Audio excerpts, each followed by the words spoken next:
right, Michael, you good? Okay. All right, Coach, you can start us off.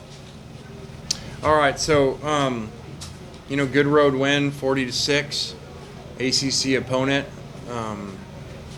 That's a really good outcome. Now, there's some stuff in there. We were a little bit sloppy. I thought that Jackson had 2 critical mistakes in the game. Got a little bit lax there and kind of playing down to the situation, which is something obviously we emphasize all the time, that just because the score is going one way, you still got to take care of the ball.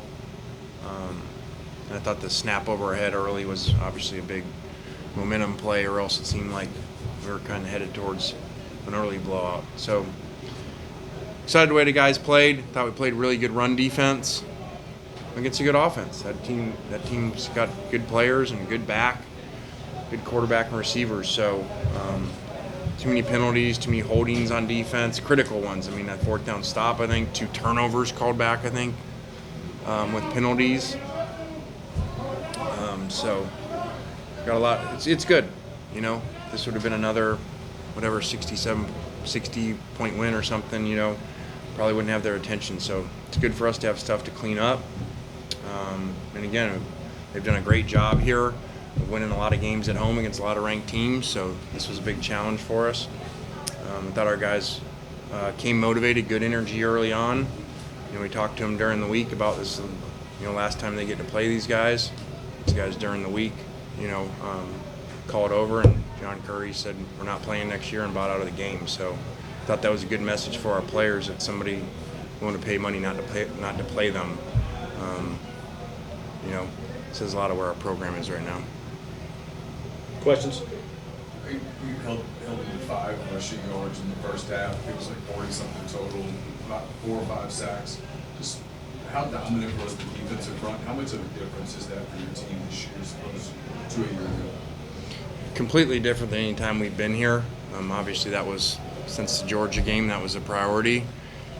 The lines, I thought that showed up today. Again, we're going to have better opponents, but we've not been like that. And I think that's a good offensive line. And I think they're going to do good things this year on offense. Our scouting reports were high on their players on offense and their offensive line. So I just thought our defensive line really in warm-ups, you could tell, like it was a big-time game for them.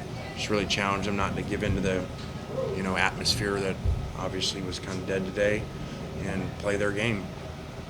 I thought, by the way, our fans were great. So they stayed till the end. It was awesome. So we can have our road mentality at home.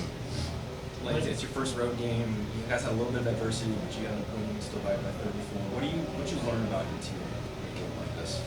Yeah, I think the way you said that is exactly right, and it's probably what we needed. Go on the road, have some adversity, and still, like you said, win by 34 points. It says a lot about them, that they're really talented. That's what it says. It says they're really talented, that we can play sloppy, get penalties, turnovers, and still win like that. It's a really talented roster.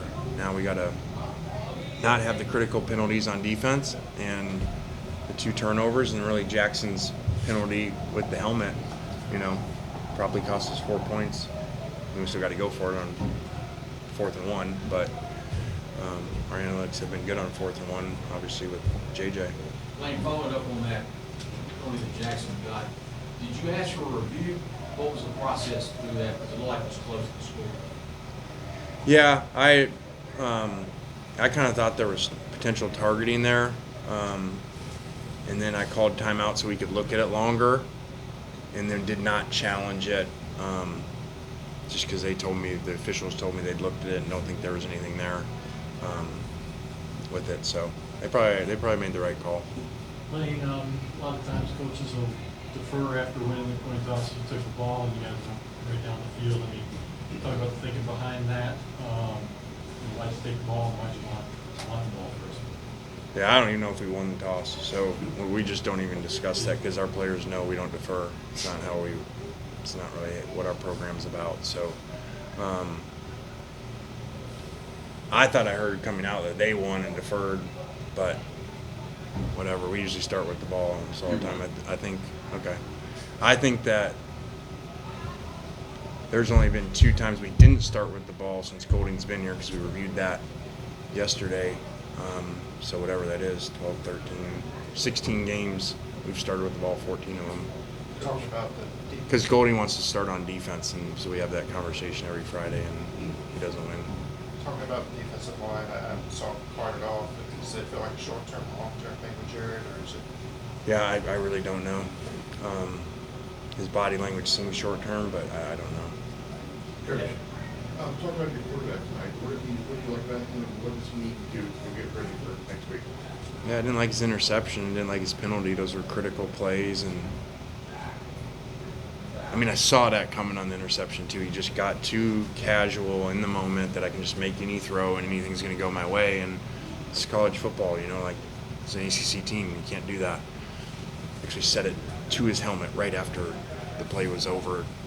I could see that coming. So obviously I got to remind him better, you know, not to get lax like that. And Coach, how important was it to go ahead and come out on the first drive, score a touchdown, and then you also stopped Wake Forest on their possession? How important was that? I thought the beginning game was huge. I get really nervous when we go on the road in a dead environment like this, you know, that if you don't start early, they get some momentum, and, you know, our guys are kind of going through the motions. So that did not seem to be the case. We started fast on defense and offense, so I was really pleased with that. And really, I think that fumbled snap really kind of screwed that momentum up, that maybe the game would have got lopsided quicker. Going back to your defense, not giving up a touchdown in the first 3 games. Talk about your ability to stop teams in the red zone specifically. Yeah, I mean, that sounds really good. So 3 games without a touchdown and at Ole Miss. So we've come a long ways over there. A lot of credit to the defensive staff and our collective. So, but we have played really good red zone defense. We've kind of bended in the middle some, and then really rose to the occasion there. When Jackson kind of puts his head down there, I guess it was the 4th quarter, the 13-yard run, does that sort of define his toughness? And then how much do you like or kind of get nervous in situations like that when the game's already at hand? Yeah, I didn't really want to run him, but it was just they were dropping so deep in the 3-man rush, you know, that there really wasn't anywhere to throw it. So we went to the quarterback draw there, and that's just who he is. So it's hard to get him out of it, and I was okay with that. The game, I don't know what the score was, but it felt like it was still a game at that point. So that was big. Anything else for Coach? All right, Greg, we'll have players in next. All right, guys, thanks.